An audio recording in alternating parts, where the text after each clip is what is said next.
¿Escuchas ese murmullo? No es el viento. Es la voz de una leyenda que espera ser revelada. El incidente del faro de Flannan, Escocia, 1900. ¿Alguna vez has sentido que el mar te observa incluso cuando tú le das la espalda? Escucha, no mires la pantalla por un momento. Imagina el Atlántico Norte golpeando con furia una pared de roca negra. El viento no sopla, corta, lleva sal, algas y ese olor metálico que queda cuando el agua ha peleado demasiado contra la piedra. Estás en Eilean Mor, la mayor de las islas Flannan, al oeste de Escocia, en coordenadas aproximadas 58 grados 17 N, 7 grados 35 O. No hay árboles, no hay refugio natural, solo hierba baja, rocas y un faro. El faro de Flannan, encendido por primera vez el 7 de diciembre de 1899, se eleva como una columna de resistencia humana contra un océano que no acepta órdenes. Su torre blanca, de unos 23 metros, parece firme, pero al acercarte, notas las cicatrices, manchas de salitre, pintura erosionada, hierro oxidado por la humedad constante. Aquí trabajaban 3 hombres. James Ducat, el principal. Hombre de hombros anchos, barba bien recortada, mirada acostumbrada a horizontes vacíos. Su voz era firme, dicen, pero no levantaba el tono sin motivo. Thomas Marshall, el segundo. Más joven, nervioso en los dedos, con una libreta siempre cerca.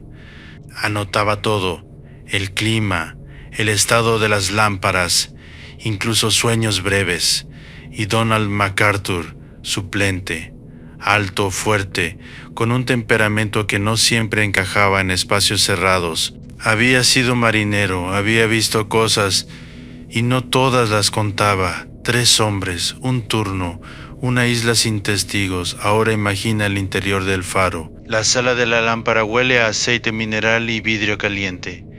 Cada noche la lente de Fresnel amplifica la luz hasta convertirla en una señal visible a kilómetros. Abajo, en la cocina, hay una mesa de madera gastada, pan, carne salada, una tetera ennegrecida por el uso.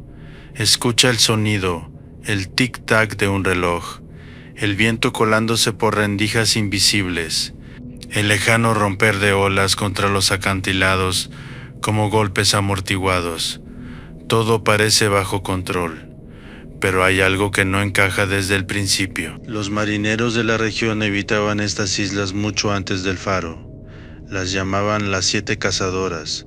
Decían que en noches sin luna se escuchaban voces, no humanas, no exactamente. No era un canto, era una llamada. ¿Te quedarías aquí sabiendo eso? Diciembre de 1900. El invierno en el Atlántico Norte no perdona errores. Las tormentas llegan sin aviso claro, y cuando lo hacen, convierten el horizonte en una pared gris que respira. El 15 de diciembre, el vapor SS Archtor pasó cerca de las Flannan. Su capitán notó algo inquietante. La luz del faro estaba apagada. No es un detalle menor. Un faro no se apaga. No en esa ruta, no en esa época del año. Sin embargo, el mar no permitió una inspección inmediata. Las olas eran demasiado violentas. El relevo de los fareros, programado para el 20 de diciembre, se retrasó varios días. Y así, el misterio tuvo tiempo de asentarse, de expandirse, de volverse más denso. Imagina esos días, sin comunicación, sin testigos, sin explicaciones. El 26 de diciembre de 1900, el barco de relevo, el Hesperus, finalmente logró acercarse a Eilean Mor. A bordo iba Joseph Moore, el nuevo farero, un hombre que esperaba rutina, no silencio. Cuando el barco se detuvo frente al pequeño muelle de roca, Moore notó algo antes de poner un pie en tierra. No hubo bienvenida. Nadie agitó la mano, nadie salió a recibirlos, solo el viento, solo el mar, solo el faro, con su luz apagada. Dime, si fueras tú quien sube ese sendero estrecho con el viento empujándote hacia atrás, ¿qué esperarías encontrar? Porque lo que encontraron no encajaba con ninguna historia simple, y todo comenzó con una puerta cerrada desde dentro. ¿Subirías, aunque todo en el aire te pidiera que te detuvieras? Joseph Moore apoyó la bota sobre la primera piedra del sendero. Era estrecho, irregular, marcado por el paso repetido de hombres que conocían cada grieta. El viento lo golpeaba de costado, obligándolo a inclinarse ligeramente, como si la isla misma quisiera expulsarlo. Detrás de él, la tripulación del Hesperus observaba en silencio. No hubo bromas. Nadie gritó instrucciones, solo el crujir de la cuerda del bote y el rumor constante del mar chocando contra la roca. Sube con él. Cada paso resuena hueco. El suelo está húmedo, cubierto de sal. A mitad del ascenso, Moore percibe algo que no esperaba. El sonido de una campana, o lo que queda de ella. Un tintineo irregular, provocado por el viento. La estructura metálica cerca del camino vibra como un nervio expuesto. ¿Quién la dejó así? Continúa. El faro se alza más grande a medida que se acerca. La puerta principal, de madera reforzada con herrajes oscuros, está cerrada. No parece forzada. No hay señales de violencia. Moore golpea. Una vez. El sonido es seco, absorbido por el viento. Golpea otra vez, más fuerte. Nada. ¿Esperarías una respuesta o ya sabrías que no llegará? Saca la llave. Sí, hay una llave de emergencia. El protocolo lo exige. Sus manos, aunque firmes, tardan un segundo más de lo habitual en encontrar la cerradura. El metal está frío, demasiado frío. Gira. La puerta cede con un leve quejido, y el aire que sale no es el que esperas. No es simplemente aire encerrado, es denso. Huele a aceite, a piedra húmeda y algo más difícil de nombrar. Como si el espacio hubiera estado ocupado, no solo por personas. Entra. El vestíbulo está en penumbra. La luz exterior apenas alcanza a filtrarse. Moore da un paso, luego otro. Sus botas dejan marcas sobre el suelo, donde una fina capa de polvo y sal ha comenzado a asentarse. Escucha. Nada. Ni voces, ni movimiento, ni siquiera el roce de ropa. Solo el lejano rugido del océano, amortiguado por los muros. A su derecha la cocina. Ahí es donde la escena se vuelve incómoda. La mesa está servida, un plato con restos de comida endurecida. Pan que ya no cruje, sino que se quiebra. Una taza volcada ha dejado una mancha oscura sobre la madera. Una silla está caída hacia atrás, como si alguien se hubiera levantado demasiado rápido o hubiera sido empujado por algo invisible. Moore se detiene. ¿Puedes verlo? No es el desorden de una pelea. No hay sangre. No hay objetos rotos en exceso. Es interrupción. Algo interrumpió ese momento. Mira el reloj en la pared. Está detenido. No marca una hora dramática, no hay relámpagos congelados en el tiempo, simplemente se detuvo. Moore traga saliva, camina hacia la mesa, toca el plato. Frío, demasiado frío para haber sido abandonado hace unas horas. Han pasado días, quizá más. Sube la mirada, los ganchos junto a la puerta. Ahí deberían estar los impermeables. 2 cuelgan en su sitio. Pesados, oscuros, rígidos por la sal, pero falta uno, solo uno. Eso significa algo. 3 hombres, 2 abrigos, uno salió sin protección, en diciembre, en estas aguas. ¿Salir sin impermeable aquí? No es descuido, es urgencia. Moore gira lentamente sobre sí mismo, como si esperara que alguien estuviera detrás de él, observándolo en silencio. Pero no hay nadie. Solo la sensación de que alguien estuvo. Hace no mucho. Se acerca a la escalera de caracol que lleva a la sala de la luz. El metal resuena bajo su peso. Cada paso produce un eco que parece regresar un segundo después, como si no viajara solo. Antes de subir, sin embargo, algo llama su atención. Un cuaderno. El diario de servicio está sobre una pequeña mesa lateral. Cerrado, pero no olvidado. Moore duda. Su mano se queda suspendida sobre la cubierta. ¿Lo abrirías tú? Porque lo que está escrito dentro no describe simplemente el clima, describe miedo, y no el miedo de hombres inexpertos, sino el de quienes sabían exactamente a qué se enfrentaban. ¿Te atreverías a leer las últimas palabras de alguien, sabiendo que no habrá más después de ellas? Joseph Moore abre el cuaderno. El sonido es leve, pero en ese silencio parece amplificado. Las páginas, ligeramente onduladas por la humedad, exhalan un olor a papel viejo y sal. La tinta, sin embargo, sigue firme, negra, decidida. No es un diario personal, es un registro, fechas, turnos. Clima. Rutina. Todo debería ser técnico, predecible, pero no lo es. Moore pasa las primeras páginas. Todo en orden. Vientos del oeste, oleaje moderado, limpieza de lentes, revisión de combustible. Firmas claras, James Ducat, Thomas Marshall. Luego las últimas entradas, 12 de diciembre de 1900. La letra cambia, sigue siendo legible, pero ya no es tan firme. Y hay presión irregular en el trazo, como si la mano que escribía dudara entre detenerse o continuar. Viento del noroeste. Fuerza considerable, mar agitado. Nada fuera de lo común. Moore pasa la página. 13 de diciembre. La tinta está más cargada, como si se hubiera usado más de lo habitual. Tormenta, muy fuerte, nunca vista en 20 años. Moore frunce el ceño. ¿Nunca vista?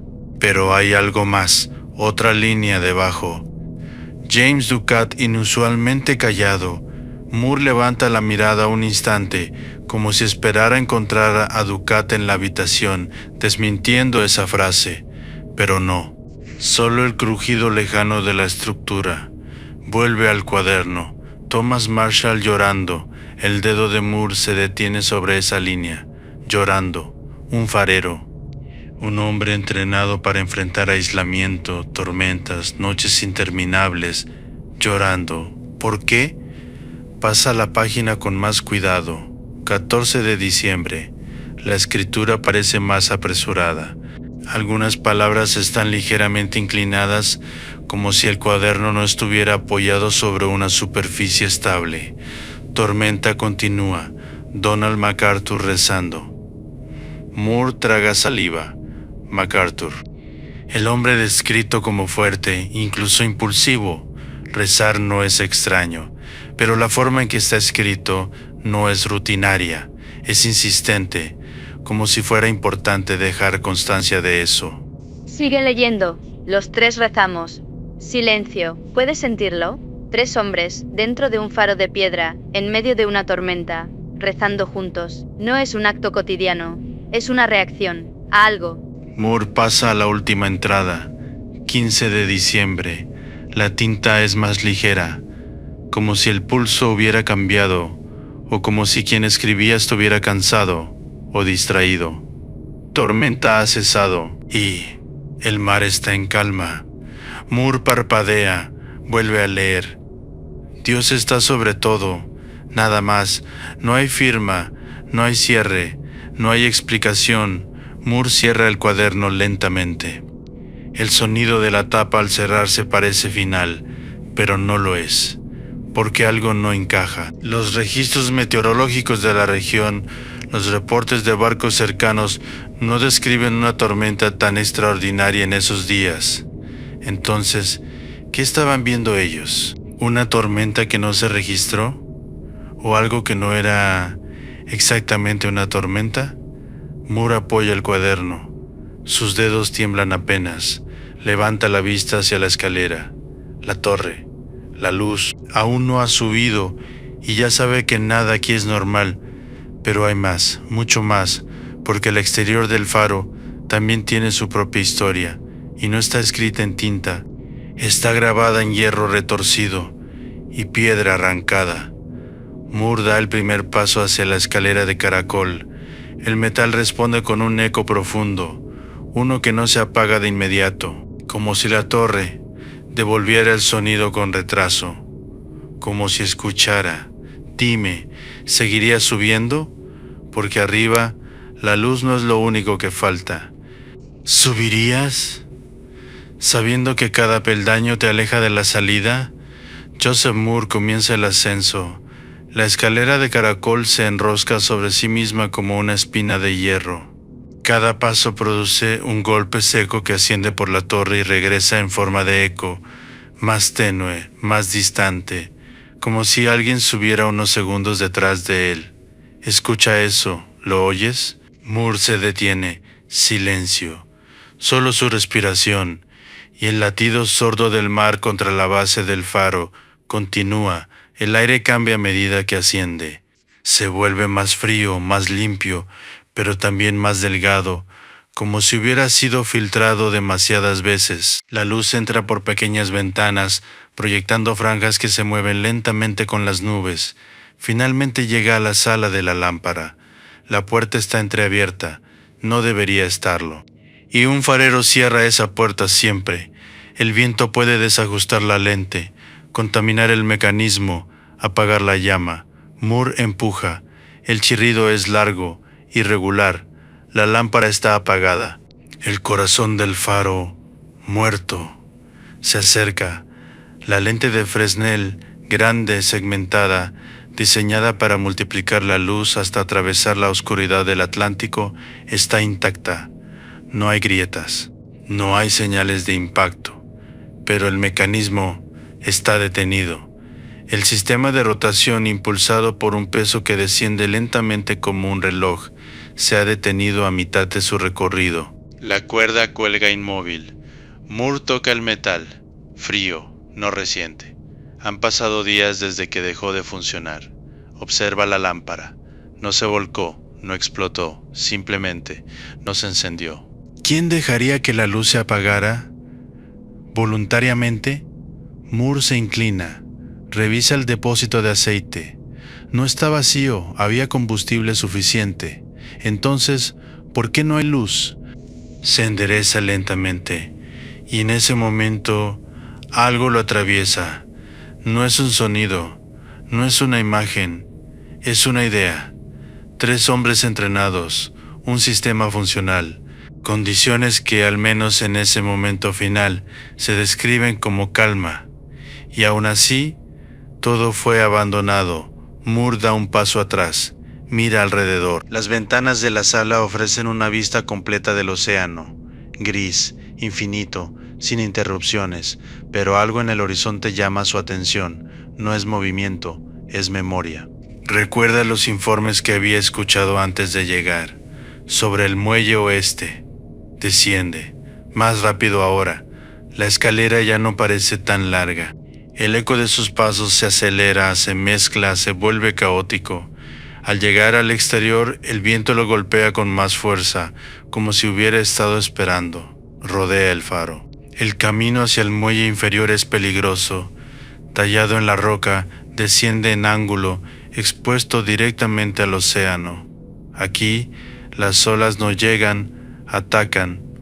Moore avanza con cuidado, y entonces lo ve. El daño, una caja de almacenamiento de hierro, pesada, asegurada con anclajes, ha sido arrancada de su base, no desplazada, arrancada. Las cadenas están torcidas, como si hubieran sido retorcidas por una fuerza que no negocia. Más abajo, en una grieta de la roca, hay restos de otra estructura, fragmentos de madera y metal que no deberían estar ahí. Y el detalle que más inquieta, marcas a más de 30 metros sobre el nivel del mar, líneas de impacto, como si el agua hubiera alcanzado una altura imposible. Moore se detiene, mira hacia el océano, imagina una ola, no una común, una que sube, que crece, que no rompe, sino que cae, ¿Podría algo así arrastrar a 3 hombres? Tal vez. Pero entonces, ¿por qué uno salió sin abrigo? ¿Por qué dejaron la mesa servida? ¿Por qué rezaban antes de que llegara la calma? El viento ruge, y por un instante Moore cree escuchar algo entre las ráfagas. No palabras, no claramente. Pero algo, como un eco deformado, como si la isla recordara. Da un paso atrás, y al hacerlo su bota golpea algo. Mira hacia abajo, un guante, pesado, de trabajo, empapado y rígido. No está donde debería, no está cerca del faro, está aquí, en el camino al muelle, como si alguien lo hubiera perdido mientras corría, o mientras era arrastrado. Moore lo recoge lentamente, y en ese instante una pregunta se impone, más fuerte que el viento. Si los 3 bajaron juntos, ¿por qué ninguno volvió? Si el mar fue el culpable, ¿por qué la historia no encaja cuando la repites en voz alta? Joseph Moore vuelve a la base del faro con el guante aún en la mano. Lo deja sobre la mesa, junto al cuaderno. Ese pequeño objeto, pesado, áspero, impregnado de sal, ahora parece una pieza clave, o una distracción peligrosa. Horas después, el capitán del Hesperus, junto con otros hombres, recorre la isla. Observan, miden, comparan. Lo que encuentran no se convierte en una respuesta, sino en varias versiones incompletas. Escucha cómo empiezan a construirse. Primero, la explicación más directa, una ola. No cualquier ola, una ola gigante, una de esas masas de agua que no siguen patrones comunes. En el Atlántico Norte, en invierno, pueden surgir sin aviso claro, elevándose como muros líquidos capaces de golpear estructuras elevadas. Las marcas en la roca, las cadenas retorcidas, la caja arrancada. Todo apunta a una fuerza brutal. Imagina la escena. 2 hombres bajan al muelle para asegurar equipo tras una tormenta reciente. El tercero observa desde arriba, o tarda en seguirlos. El mar parece haberse calmado, pero aún respira con violencia contenida. Entonces, sin aviso, una pared de agua. No tiempo para correr, no tiempo para gritar. Solo impacto. ¿Es suficiente? Quizá, pero no del todo. Porque hay preguntas que esa teoría no responde. ¿Por qué los 3 estarían abajo al mismo tiempo? El protocolo indicaba que uno debía permanecer en el faro, siempre. ¿Por qué uno salió sin impermeable? ¿Saldrías tú a ese viento, a ese frío, sin protección? No por rutina, no por descuido, por urgencia. Entonces surge otra idea, una discusión, un error humano. 3 hombres aislados durante días. El encierro, el clima, la tensión pueden desgastar incluso a los más disciplinados. Tal vez una discusión comenzó dentro del faro, una palabra mal dicha, un gesto, una reacción. Donald MacArthur, con su temperamento más volátil, pudo haber sido el detonante o la víctima. Y imagina el momento, voces elevándose, una silla cayendo, la mesa interrumpida, uno sale, otro los sigue, el tercero no puede dejarlos, y afuera, el mar no perdona. Pero esta teoría también se rompe en sus propios bordes. No hay signos de violencia, no hay sangre, no hay lucha visible, solo abandono. Entonces el cuaderno vuelve a la mente, las palabras, llorando, rezando. Dios está sobre todo. No suenan a discusión, suenan a otra cosa, a percepción, a experiencia compartida, algo que los 3 sintieron, algo que los llevó al mismo punto. Moore se sienta. El viento golpea las paredes del faro con un ritmo irregular. Escucha. ¿Notas cómo no es constante? Hay pausas, y en esas pausas el silencio pesa más. Los hombres del Hesperus hablan entre ellos en voz baja. No usan términos grandilocuentes, no hablan de fantasmas, no lo necesitan, pero evitan mirar demasiado tiempo hacia el mar. Uno de ellos menciona las historias antiguas, las de los pescadores de las Hébridas, las de figuras que emergen en tormentas, las de sonidos que no pertenecen al viento. No lo dicen en voz alta, pero está ahí, en el aire, como una capa invisible. Moore se levanta, camina de nuevo hacia la puerta, mira hacia el horizonte y por un segundo, solo un segundo, cree ver algo entre las olas. No una forma clara, no un cuerpo, un ritmo, como si el agua no se moviera sola. Parpadea, ya no está, el mar vuelve a ser mar, pero la sensación permanece. Dime, cuando todas las explicaciones parecen posibles, pero ninguna completa, ¿cuál eliges? Porque lo que ocurrió en Alien Moore no terminó ese día, solo cambió de forma y comenzó a contarse. Cuando una historia no encuentra final, ¿te das cuenta de que empieza a multiplicarse? El informe oficial se redacta semanas después, frío, preciso, necesario.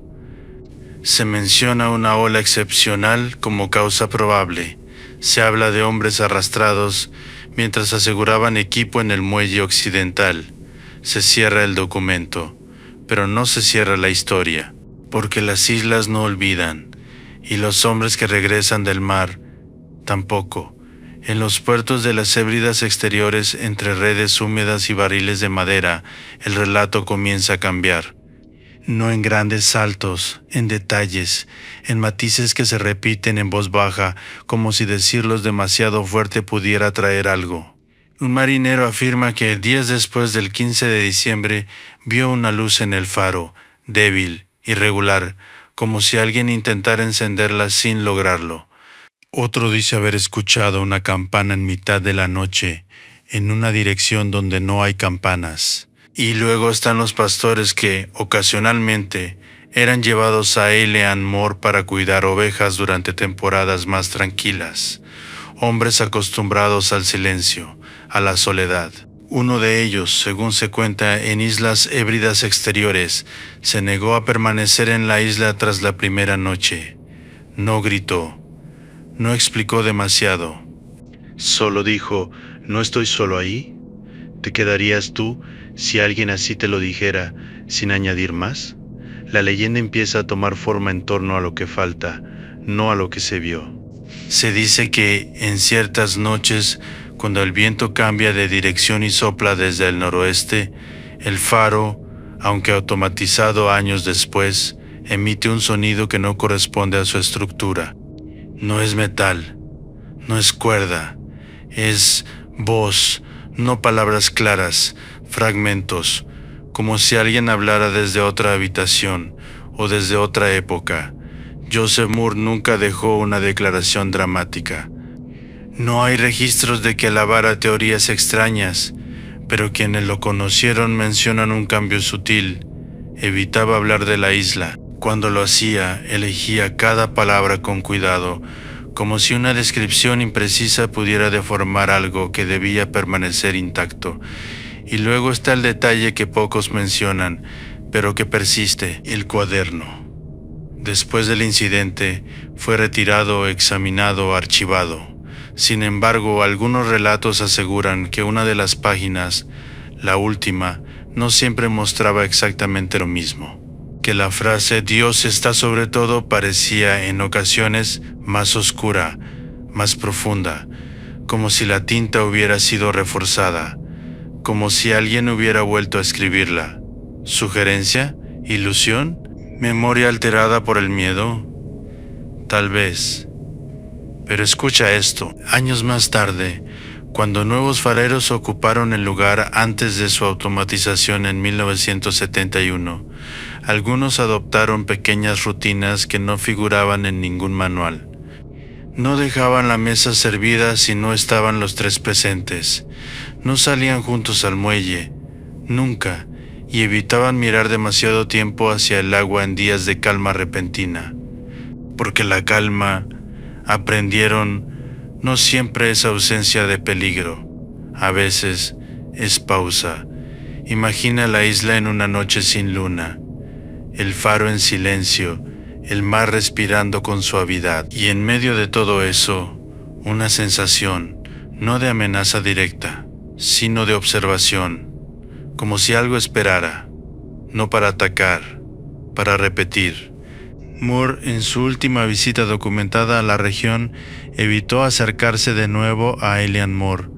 No dio explicaciones públicas, pero un compañero suyo recordaría una frase, dicha casi en susurro, mirando hacia el oeste.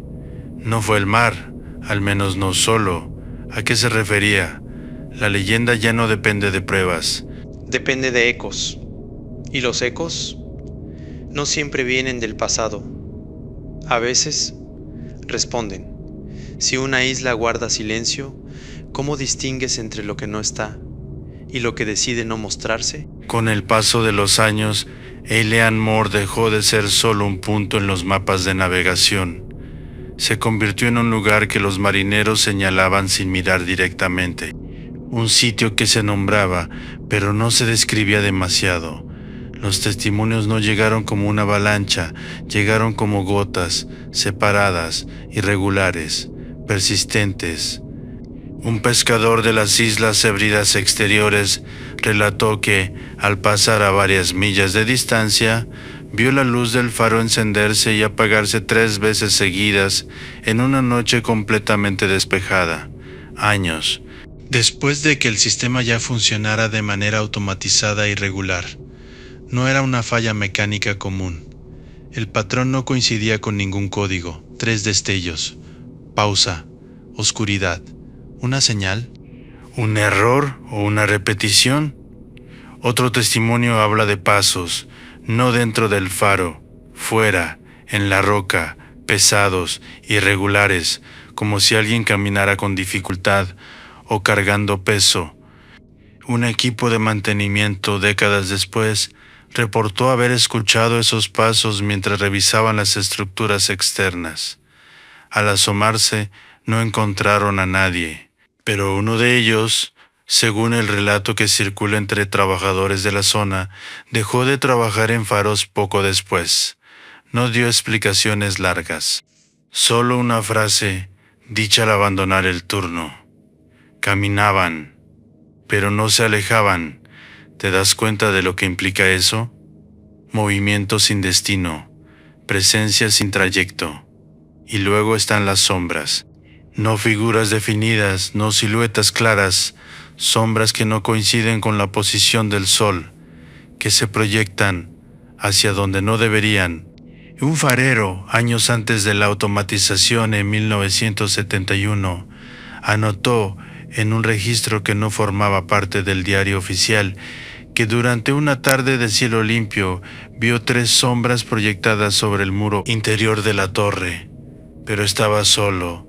Se acercó, contó 1, 2, 3, giró la cabeza, nada detrás. Cuando volvió a mirar, solo quedaba una. ¿Te quedarías esa noche? Y el mar, mientras tanto, sigue haciendo lo que siempre ha hecho. Respira, golpea, retrocede. Pero hay días, pocos pero recordados, en los que el agua alrededor de Elian Moore no se comporta como el resto del océano. Se vuelve más oscura, más densa, no refleja la luz de la misma manera, como si la superficie no fuera del todo superficie. Algunos lo atribuyen a corrientes, otros no se molestan en explicarlo. Y en medio de todo esto, el detalle más persistente, la sensación de número. 3 hombres, 3 impermeables, 2 en su sitio, 1 ausente, 3 destellos, 3 sombras, 3 pasos. No es una coincidencia que se diluya con el tiempo, es un patrón que se repite, como si algo necesitara ese número, como si la historia no estuviera completa sin él. Escucha, imagina que estás dentro del faro. Noche cerrada, el viento ha cesado, el mar extrañamente también. Silencio absoluto, y entonces un golpe, no fuerte, no violento, un golpe medido, en la puerta. 1. Pausa. 2. Pausa. 3. ¿Abrirías? Porque si lo haces, la pregunta ya no será qué ocurrió en 1900, sino que sigue ocurriendo, y quién o qué espera del otro lado. Si juntas cada pieza, ¿te atreves a imaginar la escena completa, aunque no encaje con nada que conozcas? No está escrita en los informes, no aparece en documentos oficiales, pero entre fareros, marineros y quienes han pasado suficiente tiempo mirando el Atlántico sin distracciones, existe una reconstrucción, no como verdad, como posibilidad. Escucha. Noche del 14 al 15 de diciembre de 1900, el viento ha castigado la isla durante horas. No una tormenta cualquiera, sino una presión constante, como si el aire mismo empujara desde todos los ángulos. Dentro del faro, James Ducat revisa la lámpara con movimientos precisos. No se apresura, no comete errores, pero algo ya no es igual. Thomas Marshall escribe, su mano tiembla apenas, no por el frío, por lo que percibe, lo que escucha, aunque no logra describir, y Donald MacArthur no está quieto, camina, se detiene, escucha. Su mirada no está en los otros dos, está en la puerta. ¿Has sentido eso alguna vez? Esa certeza sin explicación de que algo está afuera, no golpeando, esperando. El primer sonido no viene del mar, viene de la roca. Un impacto seco, profundo, como si algo enorme se hubiera desplazado, pero no en el agua, debajo. El faro no tiembla, pero el aire dentro cambia. Marshall deja de escribir. Ducat levanta la vista. MacArthur sonríe, no de alivio, de reconocimiento, como si hubiera esperado ese momento. ¿Lo oyes? Podría haber dicho, no hay respuesta registrada. Pero el cuaderno, en su última página, ya mostraba algo distinto. No solo describía el clima, describía reacción. Rezamos, 3 hombres, juntos, no por costumbre, por necesidad. Ahora imagina esto, la tormenta cesa, de golpe, no gradualmente, el viento cae, el mar se aplana, un silencio que no es natural, sino abrupto, como si algo hubiera ocupado su lugar. Ducat mira por la ventana. No ve olas, ve superficie, demasiado lisa, demasiado quieta. Marshall se acerca. MacArthur ya está en la puerta. Uno de ellos, quien, no toma su impermeable. No hay tiempo o no hay necesidad. Desde su perspectiva, abren. El aire exterior no golpea. No hay viento, solo una humedad densa, casi cálida, que no corresponde al invierno. Salen. Uno detrás de otro, no corren, no gritan. Bajan hacia el muelle como si respondieran a algo, no visible, pero claro para ellos. El guante cae en el camino, no lo recogen, porque ya no miran hacia abajo, miran hacia adelante, hacia el borde, y entonces algo se mueve, no una ola que se levanta, algo que emerge, sin romper la superficie de forma violenta, como si el agua se abriera. No hay palabras para describirlo en los registros, porque nadie lo escribió. Pero en esta reconstrucción, los 3 hombres no son sorprendidos. No son atacados por detrás. Se enfrentan, observan, y en ese momento el número vuelve a aparecer.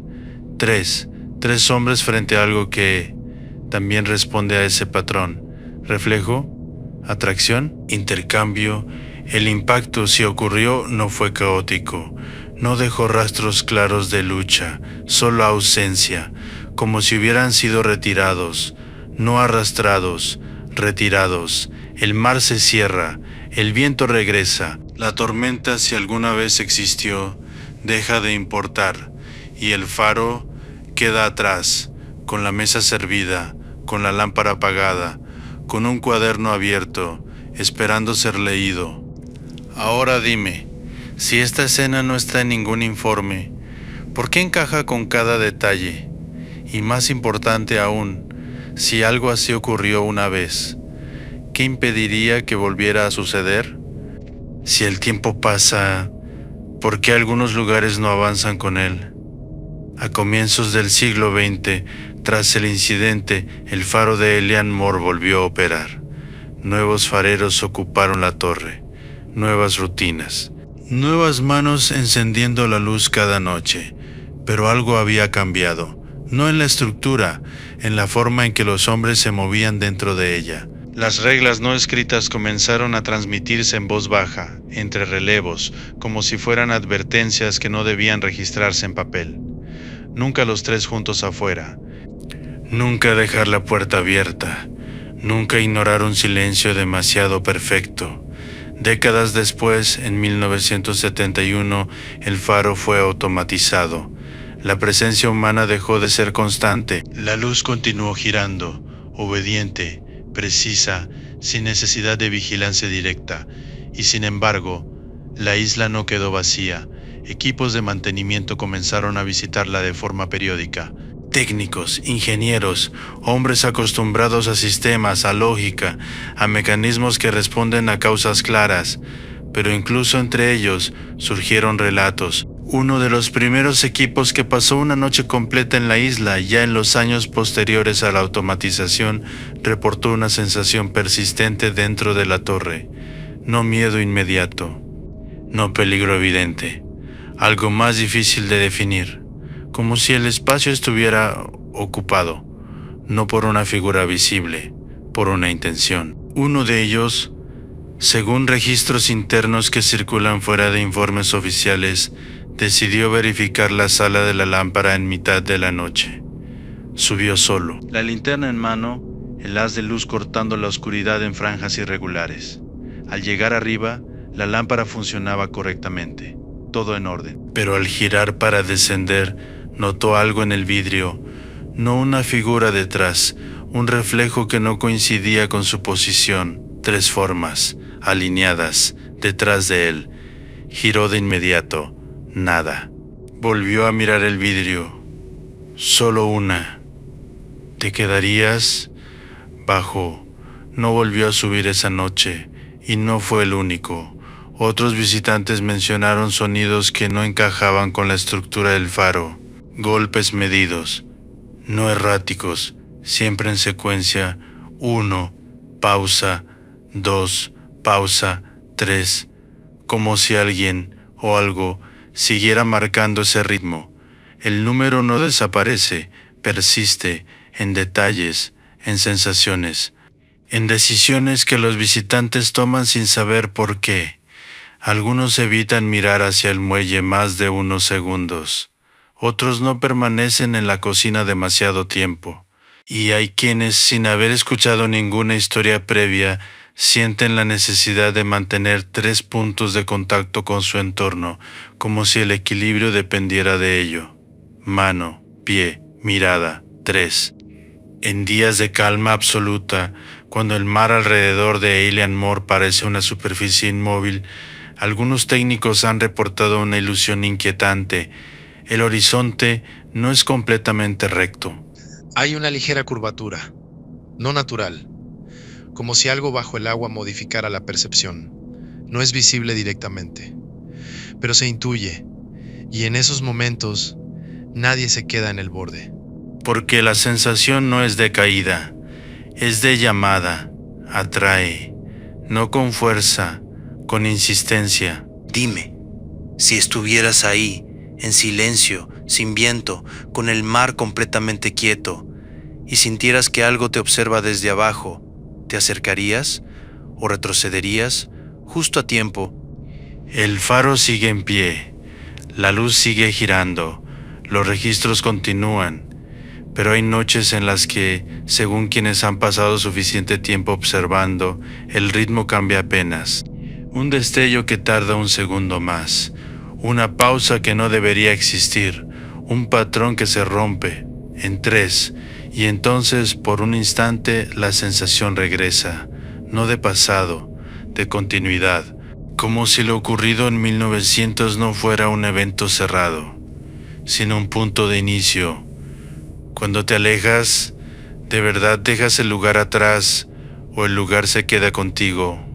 Imagina el barco alejándose de Eilean Mor. No mires la isla directamente. Hazlo como lo hacen los marineros veteranos, de reojo. La luz del faro gira con su ritmo constante, cortando la oscuridad en intervalos precisos. Uno, pausa, otro, pausa. Todo parece en orden, todo debería estar en orden. Pero hay algo en esa distancia que cambia la percepción. La torre ya no es solo una estructura, se convierte en un punto fijo en medio de un espacio que no se mueve como debería. El mar, incluso cuando está agitado, parece respetar un círculo invisible alrededor de la isla, como si no quisiera tocarla del todo, o como si no pudiera. Los registros oficiales terminan con una causa probable, un cierre necesario, una explicación que permite seguir navegando sin detenerse demasiado en lo que no encaja. Pero tú ya escuchaste los detalles, la mesa servida, el reloj detenido, los impermeables, 2 presentes, 1 ausente, el cuaderno, con sus últimas palabras. Dios está sobre todo, no como consuelo, como afirmación, como si alguien hubiera querido dejar claro que, en ese momento final, comprendieron algo que no pudieron explicar. Ahora piensa en los nombres: James Ducat, Thomas Marshall, Donald MacArthur. 3 hombres, 3 presencias, 3 ausencias.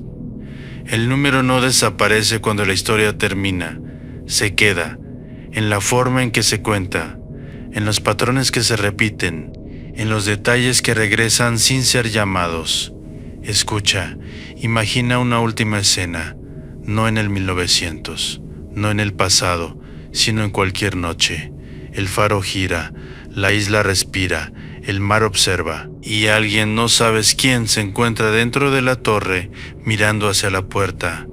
No hay viento, no hay tormenta, solo silencio, y entonces un sonido, no fuerte, no violento, un golpe, en la madera. 1, pausa, 2, pausa, 3, la mano se acerca al pestillo, duda, porque en algún lugar, tal vez en un relato escuchado hace tiempo, existe una advertencia que no se formula con palabras, pero que permanece. No abras, pero también hay otra sensación: curiosidad, necesidad, la idea de que al otro lado hay una respuesta, o algo que la imita perfectamente. ¿Abrirías? El faro no responde, la isla no explica, el mar no devuelve lo que toma o lo que recibe, y la historia, aunque parece terminar aquí, no se cierra, porque cada vez que alguien la escucha, cada vez que alguien imagina ese sendero, esa puerta, esa mesa, algo se reactiva, no en el lugar, en la mente, como un mecanismo que no necesita aceite ni cuerda, solo atención. Así que antes de irte, antes de dejar atrás esta imagen, déjame hacerte una última pregunta. Si alguna vez te encuentras frente a una puerta cerrada, en un lugar donde 3 hombres desaparecieron sin dejar rastro, y escuchas ese patrón, 1, 2, 3, ¿estarías seguro de que lo que hay afuera quiere entrar? ¿O de que eres tú quien ha sido llamado? El faro sigue girando y la luz sigue marcando el ritmo. Y en Eilean Mor, el silencio nunca está completamente vacío.